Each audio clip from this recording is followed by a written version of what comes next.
2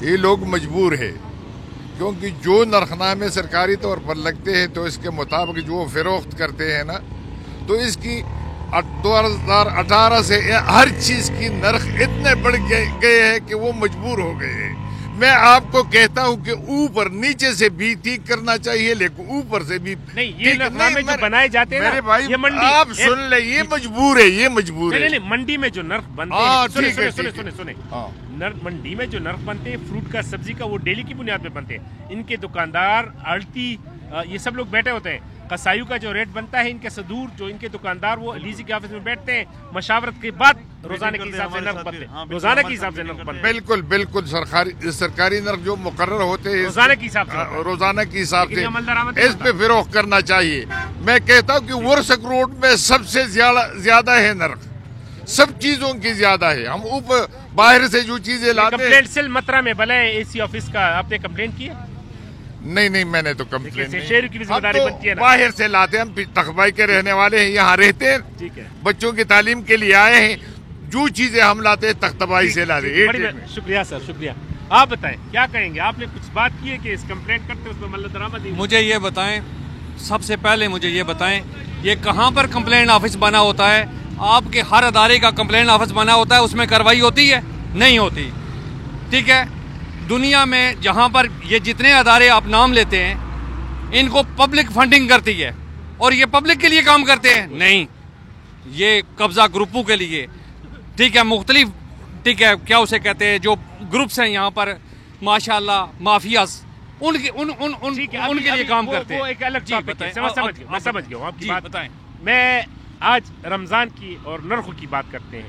مترا میں کرپشن کی بات نہیں کر سکتے کیونکہ کرپشن لیگل ہے، چوری کی بات نہیں کر سکتے کیونکہ چوری آپ کے ملک میں لیگل ہے۔ دیکھیں سنیں، وہ الگ بات ہے، وہ ایک الگ نہیں ہے، آپ نہیں کر سکتے، آپ نہیں کر سکتے، ڈان نیوز نہیں کر سکتے۔ آپ بتائیں، آپ کیوں کر سکتے ہیں؟ ہم، میں پوچھ رہا ہوں کہ آپ کمپلین کی بات کرتے ہیں، نرخ جو ہے لوگ ہر کوئی قصائی بنائے، فروٹ والا بھی، سبزی والا بھی، کیوں آپ نے کمپلین کیوں کس کے خلاف کرنی ہے کمپلینٹ؟ جو کرنی کس کو ہے، کس کو کرنی ہے، اور کہاں پر جا کر کرنی ہے، اور کتنے گھنٹے لگیں گے کارروائی کرنے میں، یہ مجھے بتائیں، مجھے یہ بتائیں کہ نہیں۔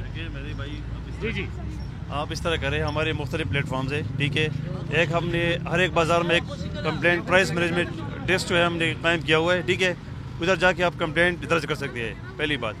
دوسری بات یہ ہے کہ اگر آپ ادھر نہیں پہنچ سکتے، اس سے پہلے بھی میں نے بتایا کہ آپ ڈی سی کمپلینٹ نمبر ہے ڈی سی آفس کا، واٹس ایپ نمبر ہے، اس پہ بھی کمپلین کر سکتے ہیں۔ ایک ایپ ہے ہمارا اختیار عوام کا، اس پہ بھی کمپلین کر سکتے ہیں، ہوتے ہیں کیوں نہیں کمپلین۔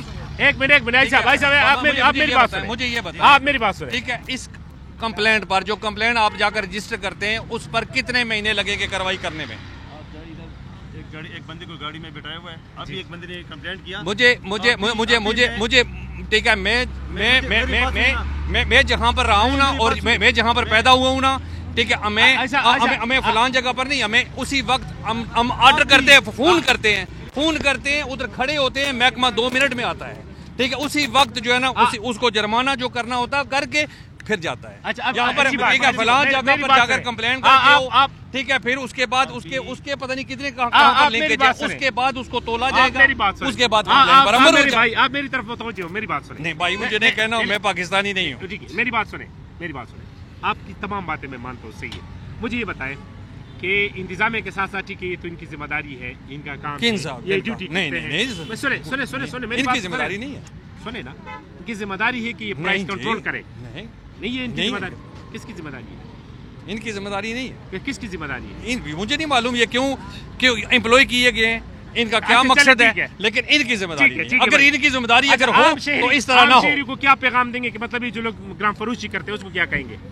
کس کو؟ میں منافع خوری کرتے، گرام فروشی کرتے، میں تو بہت سارے پیغام دے چکا ہوں، تقریباً 8-10 سال سے میں مرے ہوئے لوگوں کو کیا پیغام دو گے؟ میں نہیں دیتا۔